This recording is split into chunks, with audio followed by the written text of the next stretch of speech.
नमस्कार साथियों, मैं आप सभी का तहे दिल से स्वागत करता हूं आपके अपने YouTube channel Bound to Education में। आज के इस वीडियो में पंच परगनिया के मोस्ट इम्पॉर्टेंट MCQ के प्रश्नों को देखेंगे जो कि आपके आने वाले परीक्षा के दृष्टिकोण से बहुत अधिक महत्वपूर्ण होने वाला है। आपके जो भी परीक्षाएं आने वाले हैं, चाहे वो ग्रेजुएशन लेवल का हो या फिर 10th 12th लेवल का हो, आज का जो क्वेश्चन सेट है वो दोनों ही प्रकार की परीक्षाओं के लिए बहुत ही अधिक महत्वपूर्ण होने वाला है। तो चलिए आज के इस वीडियो को शुरू करते हैं बिना किसी देरी के और देखते हैं आज के महत्वपूर्ण प्रश्नों को। आज के इस वीडियो का प्रश्न संख्या 1 है, भक्ति कवि रामकृष्ण गांगुली के जन्म स्थान है के? भक्ति कवि रामकृष्ण गांगुली का जन्म कहाँ हुआ था? बिरडी गांव, बाबोईकुंडी, परासी या फिर सिल्ली? तो क्वेश्चन नंबर 1 का करेक्ट आंसर हो जाएगा ऑप्शन को, बिरडी गांव में रामकृष्ण गांगुली का जन्म हुआ था। यहाँ पे दो प्रकार का प्रश्न बनता है। पहला तो रामकृष्ण गांगुली किस प्रकार के कवि हैं, तो ये भक्त कवि हैं, इस प्रकार के भी प्रश्न बनते हैं। और दूसरा तो रामकृष्ण गांगुली का जन्म कहाँ हुआ है? बिरडी गांव में हुआ है। तो इसका करेक्ट आंसर ऑप्शन को हो जाएगा बिरडी गांव। ठीक है, क्वेश्चन नंबर 2 पे आते हैं, रामकृष्ण गांगुली के जन्म कौन परगना माने हो रहे? रामकृष्ण गांगुली का जन्म किस परगना में हुआ था? सिल्ली परगना, तमाड़ परगना, पातकुम या फिर बुंडू? तो क्वेश्चन नंबर 1 का करेक्ट आंसर हो जाएगा ऑप्शन को, पातकुम में हुआ था। तो इसका करेक्ट आंसर ऑप्शन को याद रखेंगे, पातकुम। नेक्स्ट क्वेश्चन पे आते हैं, क्वेश्चन नंबर 3, रामकृष्ण गांगुली के बापेर नाम कारो है? रामकृष्ण गांगुली का पापा का क्या नाम था? ब्रज गोपाल, राम गोपाल, दीनानाथ या फिर कोनोनी? तो क्वेश्चन नंबर 3 का करेक्ट आंसर हो जाएगा ऑप्शन को, ब्रज गोपाल। रामकृष्ण गांगुली का जो पिता का नाम था वो ब्रज गोपाल था। तो इसका करेक्ट आंसर ऑप्शन को हो जाएगा ब्रज गोपाल। नेक्स्ट क्वेश्चन पे आते हैं, क्वेश्चन नंबर 4, रोसेर सागर माझे प्रेम कोमल बिराजे परिमल दिगंते जोहार के कोर गीत है के? एक गीत दिया गया है, रोसेर सागर माझे प्रेम कोमल बिराजे परिमल दिगंते जोहार। ये जो गीत है ये किनके द्वारा लिखा गया है? भवप्रीतानंद, दीना या फिर रामकृष्ण या फिर गोरा? तो क्वेश्चन नंबर 4 का करेक्ट आंसर हो जाएगा ऑप्शन को, रामकृष्ण के द्वारा लिखा गया है। तो इसका करेक्ट आंसर ऑप्शन को हो जाएगा। इस प्रकार के प्रश्न बनते हैं, आपको किसी कविता, किसी गीत का कुछ पंक्ति दे दिया जाएगा और उसमें से आपको पूछ लिया जाएगा कि उनके लेखक या फिर कवि कौन है। ठीक है, तो सारे ही जितने महत्वपूर्ण राइटर हैं उनके जो कविता हैं और जो गीत हैं उनको पढ़ना बहुत ही अधिक महत्वपूर्ण हो जाता है। नेक्स्ट क्वेश्चन पे आते हैं, क्वेश्चन नंबर 5, परिवर्तन कहानी माने धोनीराम काम खोजे कहाँ जा रहे हैं? परिवर्तन जो कहानी है उसमें धोनीराम काम खोजने के लिए कहाँ गया रहता है? परिवर्तन ये एक बहुत ही अधिक महत्वपूर्ण गद्य वर्णन है। ठीक है, गद्य वर्णन से लिया गया एक महत्वपूर्ण गद्य है। इसके बारे में हम लोगों ने पहले भी डिटेल में चर्चा किया था, इससे प्रश्न बनता था, मैंने बताया था। अगर आपको ये चैप्टर देखना है तो आपको प्लेलिस्ट में मिल जाएगा। ठीक है, वहाँ से जा कर के आप देख सकते हैं।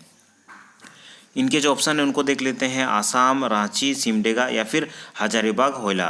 तो क्वेश्चन नंबर 5 का करेक्ट आंसर हो जाएगा ऑप्शन को, आसाम। ठीक है, परिवर्तन जो कहानी है इसमें धोनीराम जो मुख्य किरदार रहता है इस कहानी में, तो वो कहाँ काम खोजने के लिए गया रहता है? आसाम में। ठीक है, तो इसका करेक्ट आंसर हो जाएगा ऑप्शन को, आसाम।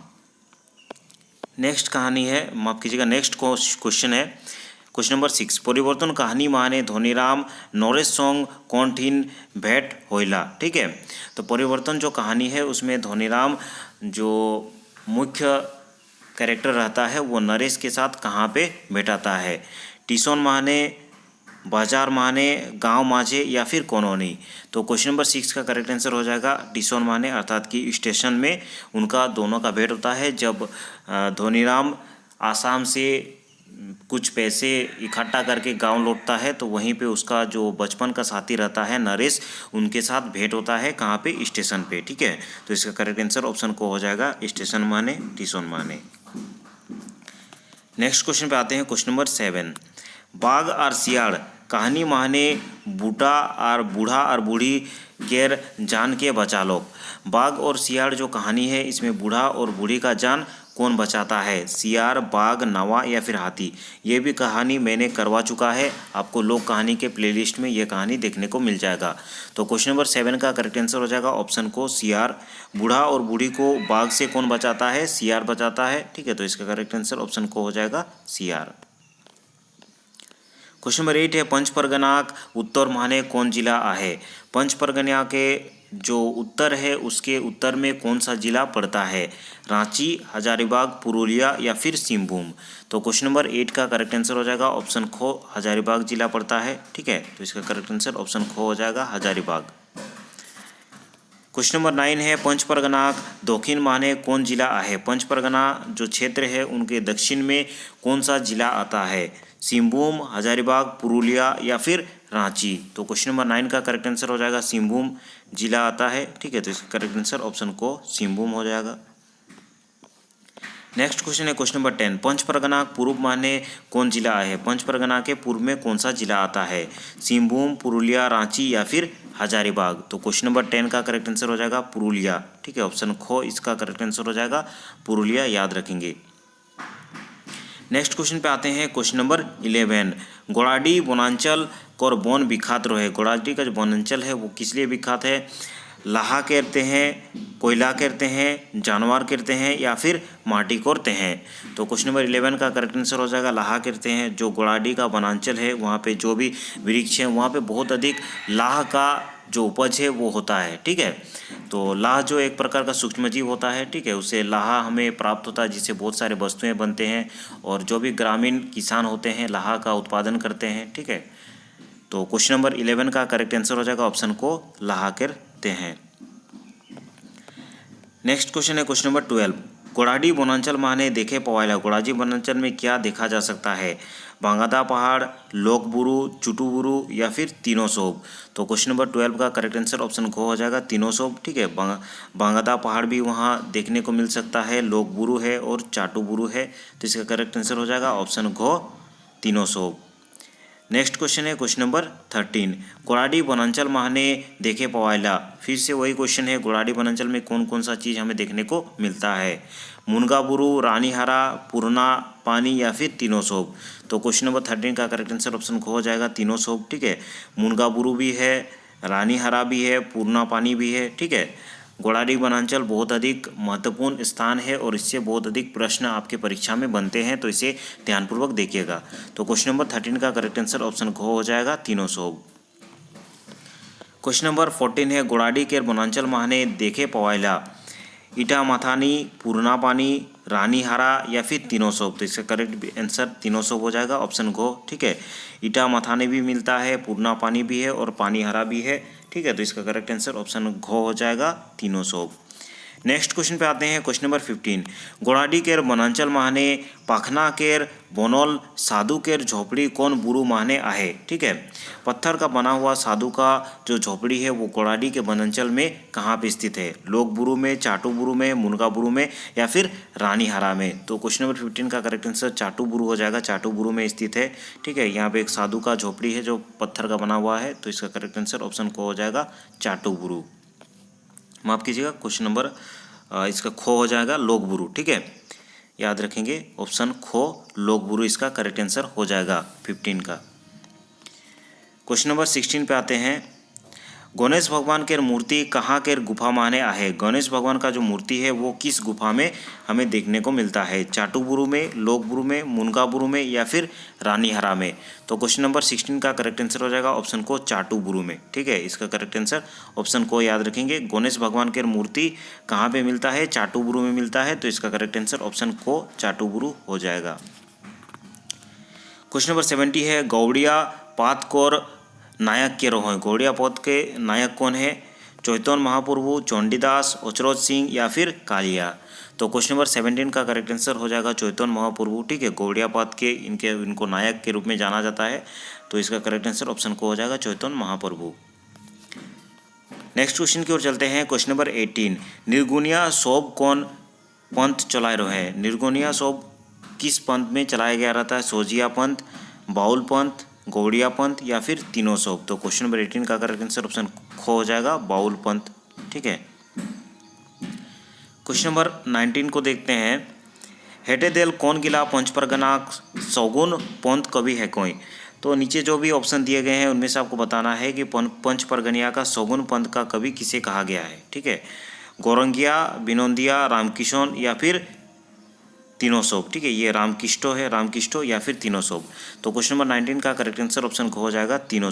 ठीक है, पंच परगना में जो सौगुन पंथी कवि हम लोग मानते हैं तो ये तीनों को ही मानते हैं, गौरंगिया, विनोदिया और रामकिष्टो को। तो इसका करेक्ट आंसर ऑप्शन हो जाएगा तीनों। क्वेश्चन नंबर 20, हेटे देल कौन गिला पंच परगना सौगुनपंथी कवि है कोई। सौगुनपंथी कवि किन किन को माना जाता है, भोजप्रीतानंद, दुर्योधन, दीना या फिर तीनों। तो इन तीनों ही का नाम याद रखेंगे। सौगुनपंथी कवि के रूप में इन तीनों ही को जाना जाता है, भोजप्रीतानंद को, दुर्योधन को और दीना को। ठीक है, तो इसका करेक्ट आंसर ऑप्शन हो जाएगा तीनों। क्वेश्चन नंबर 21 पे आते हैं, हेटे देल कौन गिला पंच परगना सौगुनपंथी कवि है कोई। फिर से पूछा गया है सौगुनपंथी कवि किनको कहा जाता है, विदुमणि को, नरोत्तम सिंह को, हरि मछुआ को या फिर तीनों को।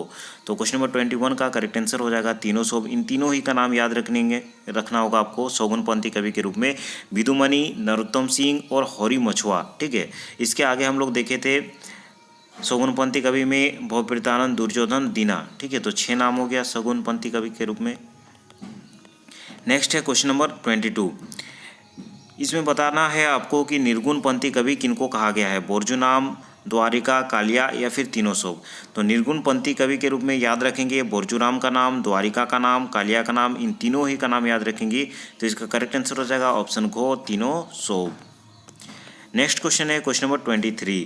फिर से पूछा गया है निर्गुणपंथी कवि कौन है, दिजरोंग, दीनबंधु, चामू या फिर तीनों। तो इन तीनों का भी नाम याद रखेंगे निर्गुणपंथी कवि के रूप में, दिजरोंग, दीनबंधु और चामू। ठीक है, तो इसका करेक्ट आंसर हो जाएगा ऑप्शन को तीनों। तो निर्गुणपंथी कवि के रूप में हम लोगों ने अभी तक देखा बोर्जुनाम, द्वारिका, कालिया। ठीक है, उसके बाद दिजरोंग, दीनबंधु और चामू। ठीक है, नेक्स्ट क्वेश्चन पे आते हैं क्वेश्चन नंबर 24। सौगुनपंथी कवि गिला कौन भगवान को बांसी गीत रचना आहे। सौगुनपंथी कवि जो रचना करते थे वो किस भगवान के रूप में उनकी रचना हमें देखने को मिलती है, राम, कृष्णो, सौभ या फिर शिव या फिर तीनों।